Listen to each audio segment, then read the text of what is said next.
Right, morning, guys. So, welcome to episode 1 of the Find Your Mindset podcast. What we're looking to achieve here is. I already fucked it up, mate. Already fucked it up.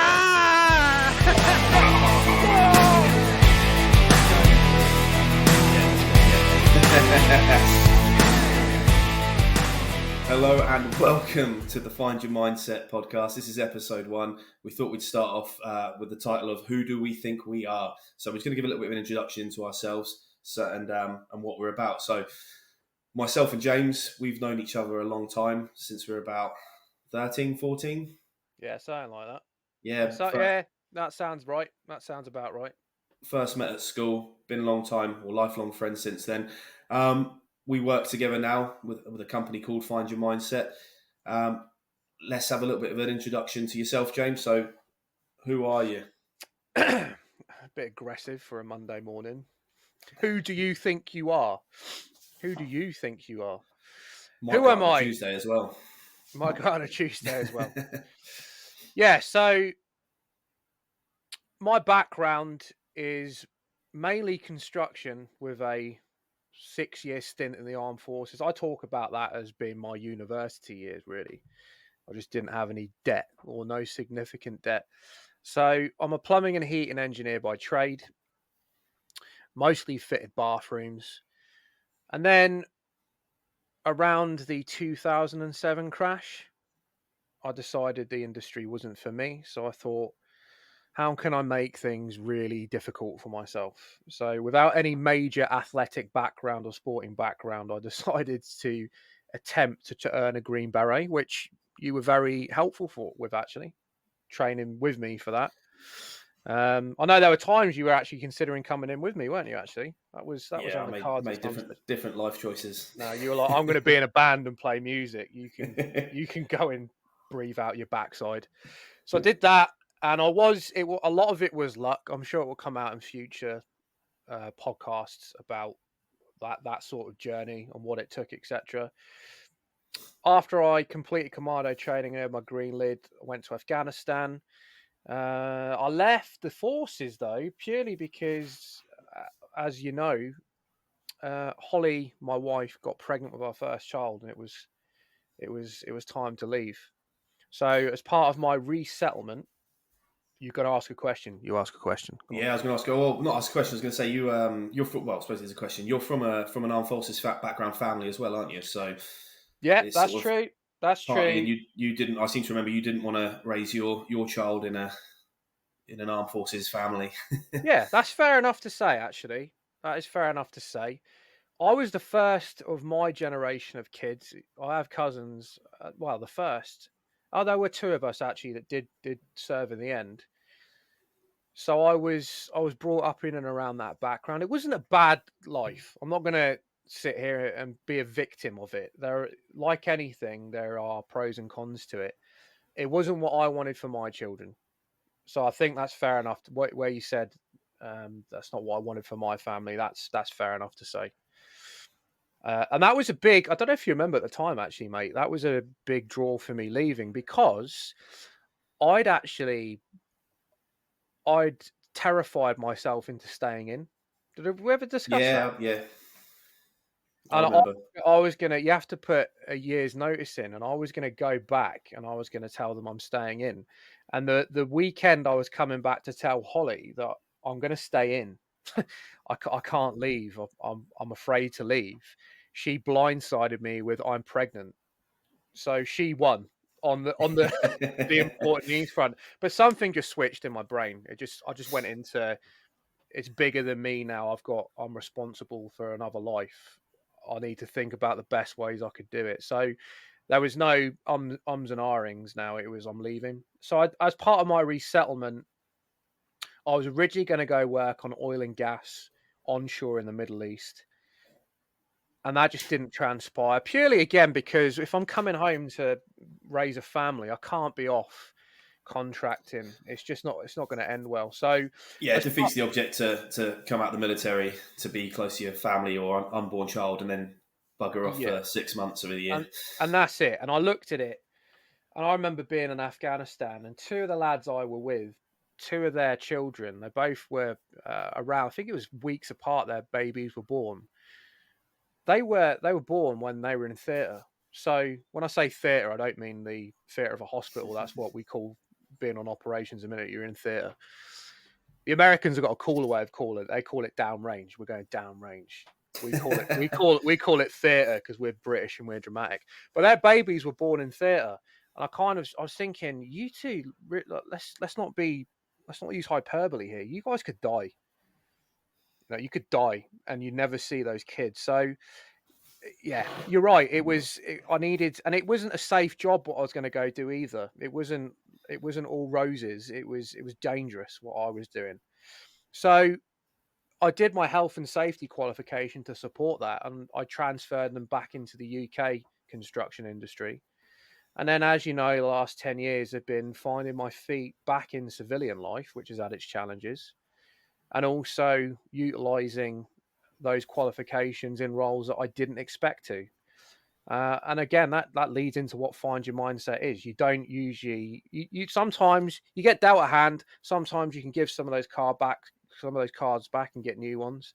I was dealt the health and safety cards. Some of that was mine. I was able to change some of those cards, but then I had to make the best of it.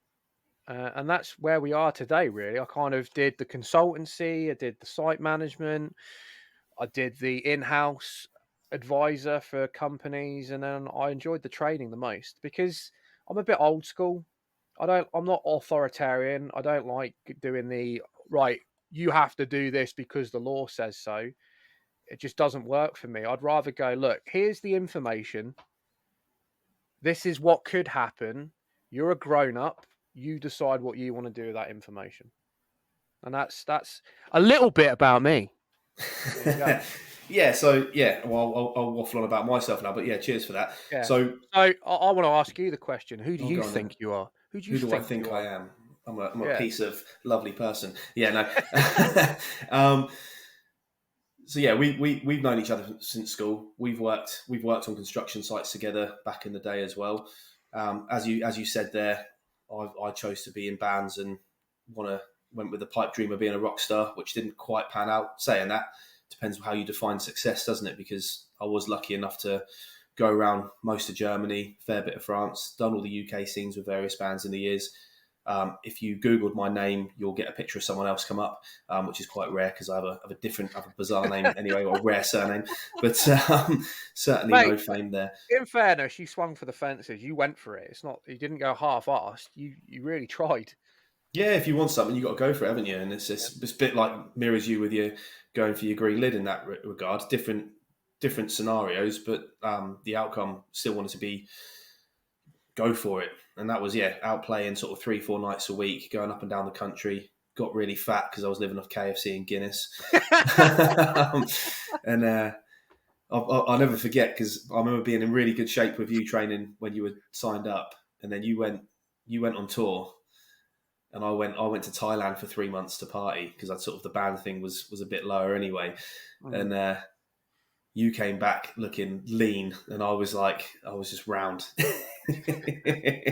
So yeah, but that was a big motivation to get back into it. And then worked in construction, which was a really convenient job for playing in bands, to be honest, because you can't, you work a job for a few months and then you go, I want to go away for a week or two. Or I want those evenings off to go play gigs. And, Halfords doesn't allow that, for example. I shouldn't just dog on Halfords. There's other companies out there. That was one I worked for.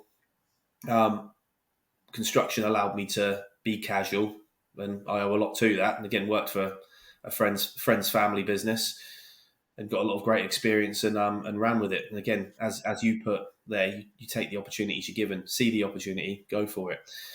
Did you ever consider getting a trade? Because I know you tried your hand at lots of different things. Was it ever in your back of your mind, you know what, I quite enjoy doing this. I'm actually going to go to college and formalise it. I always fought it because I was like, this isn't what I'm going to be doing in 10 years. I'm going to be at Brixton Academy or Wembley or wherever in my mind. So I fought that idea. And then when I realised I couldn't be Peter Pan forever, that's when I and got really fat and lost a load of weight. That's when I really discovered, actually, no, fitness is where I want want to be. And that's the next career step was having a gym, well, personal training studio, then a gym, and I did that for about 10 years, and that was a lot of fun, a lot of challenges, a lot of hard work, a lot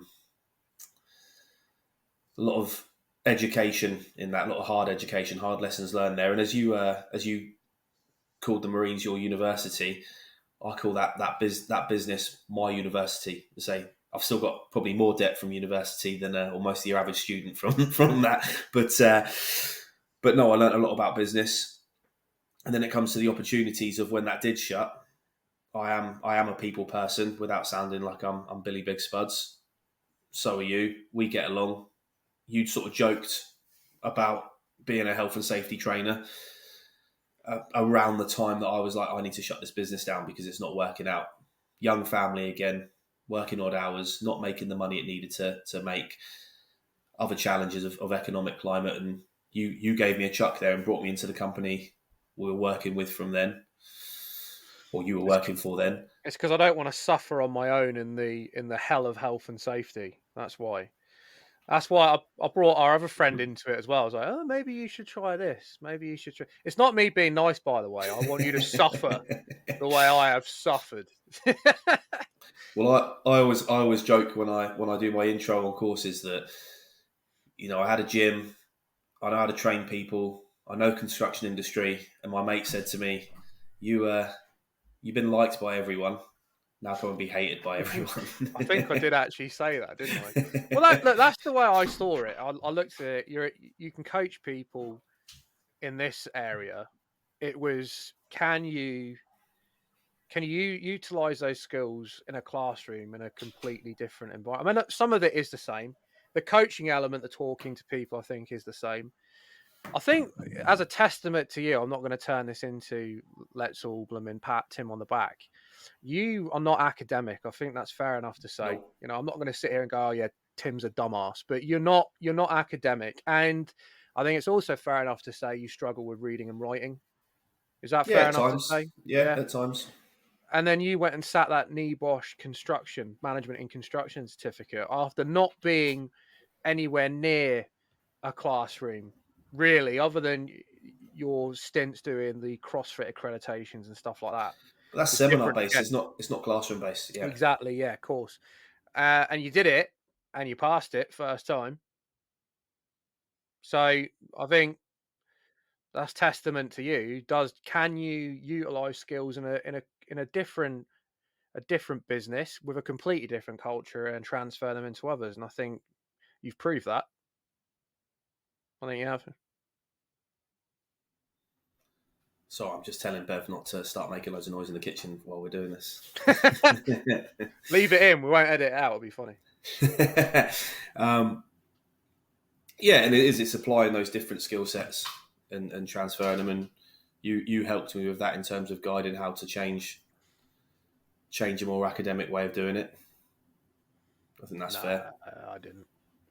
I was like, you figure it out on your own. Figure it out on your own, you little bitch. You'll find a way. I had to find a way. You'll find a way.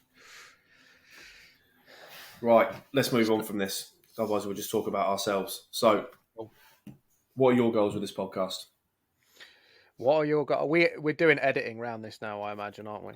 Yeah, because I'm pretty certain I heard Bev had a wee as well on that bit while you were talking before. So we'll have to listen back. Right, on that. Yeah, no dramas. Right, goals for the podcast. This is alien to me. I don't know if it's alien to you. I dipped my toes into it recently when I was on someone else's podcast. My goals for this is really, I want, even if people only watch it for a few minutes, I'd like them to watch for more. But even if they were only to watch it a few minutes, essentially what we do, and it will come out in time, like what our business is and how we approach it and how we believe we are different to others in our arena, or competitors, if you want to call them that. People will get an idea about how we utilize our skill set, like how we communicate with our learners, because that's essentially what we do. You're basically getting a sit down recorded version of how we conduct ourselves in a training session.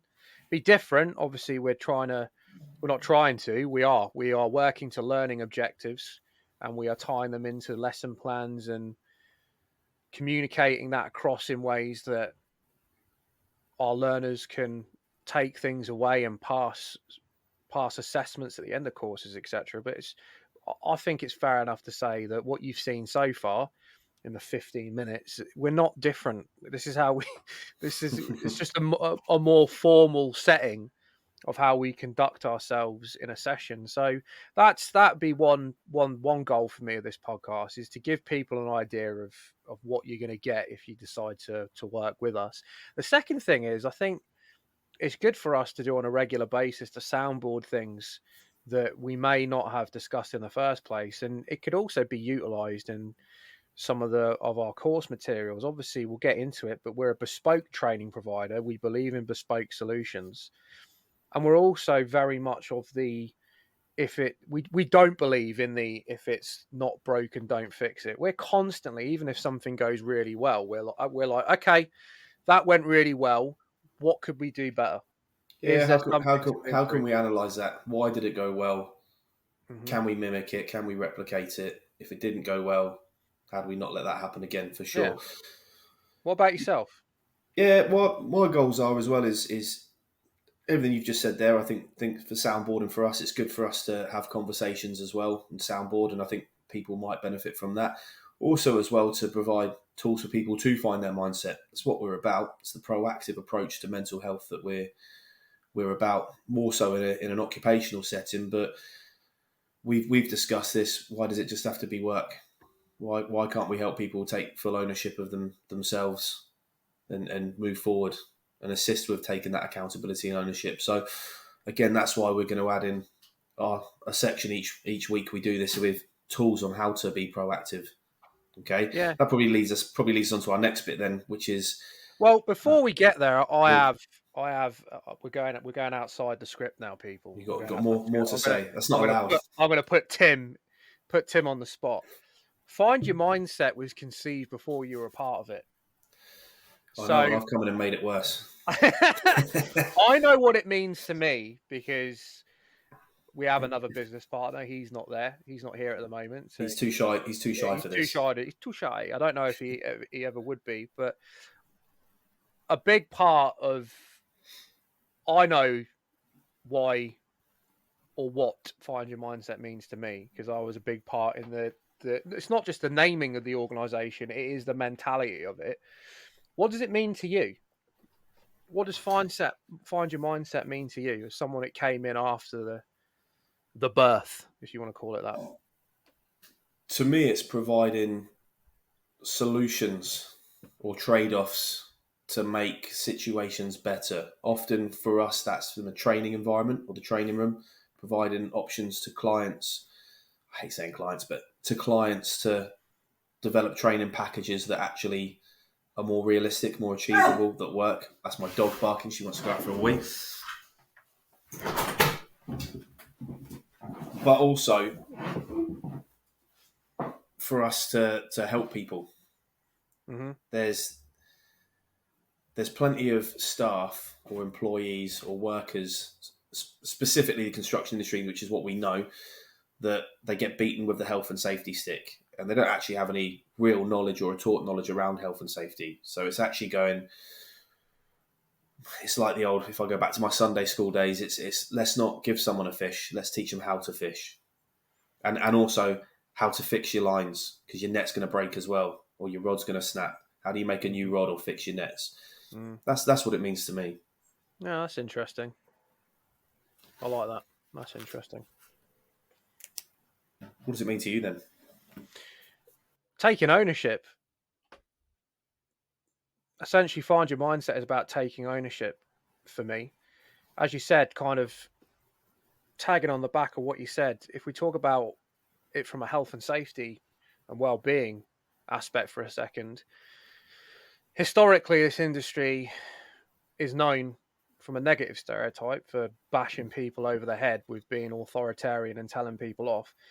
We're at the point now where most of the time when people are doing something they shouldn't be, they know they're doing something they shouldn't be, They've risk assessed it and they're aware of the consequences, and they still don't give a shit. They're going to do it anyway. For me, Find Your Mindset is about taking ownership, doing something not because you're told to do it, but because you want to do it because it's the right thing to do. I think most people, if you give them that, autonomy, more often than not, they will weigh it all up and go, this is actually the wrong thing to do. We shouldn't be doing this. Not because we're going to get told off, but because it is the wrong thing to do. And again, it's, as you can probably figure out, it's tied very much back to my military background, and we could talk for days about the Royal Marines and mentality and mindset, etc. But that's what it means to me. Ultimately, it is about taking ownership, the good, the bad, everything. Not just taking ownership of the things you do like and the things that you're passionate about, but holistically taking ownership of everything and trying to make the best out of everything, because that's just what life is. Life is a lesson. It is indeed a big, long one. So now we will move on. That's actually gone off script there. So something you developed along with the company, and you apply this and we apply this, is understand, adapt, evolve, overcome. And it's a very simple process. We do have this. This is a PDF, so if anyone does want it, they can get in contact, and we'll be more than happy to email that. I'll attach the email at the end of the podcast. But what is it, James? Explain it. Again, it is lifted and shifted from my military background. That's where it comes from. And I'm now applying it to not just myself, but also to how we run and operate as an organization. So basically, to give you a short history lesson, the Royal Marines have been around for hundreds and hundreds and hundreds of years, all right? Well, maybe that was too many hundreds, but since 1664. They weren't always commandos, okay? The commando role came about in the Second World War, all right? So the idea of the original commando was an adaptable fighting force that could fight in all sorts of different environments. That was the idea at it, a very, very adaptable, ready force that could be deployed very quickly and be self-sufficient. So that's where it originally comes from. If you think about it, like, for example, my time in the military was based around fighting in Afghanistan, which is a desert environment. But we're part of the Navy, the Royal Marines. After the Second World War, the Royal Marines became part of the Navy. They're a specialised amphibious force. There's not much water in the desert, mate. Right? But the Royal Marines were extremely successful in counterinsurgency campaigns in Iraq and Afghanistan because of their adaptability. They had no business in the desert on paper, but they were widely utilized and successful. So understand, adapt, evolve, overcome.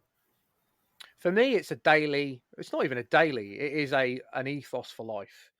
But outside of that, being used as a daily ethos on a value system, it can also be used to solve problems.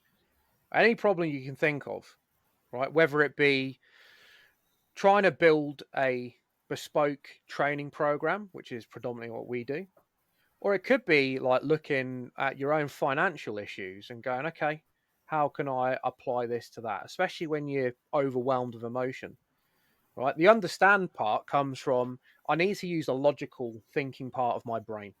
Okay, what is the issue? Right? What are the problems? Let's put the emotions to one side. What are the facts?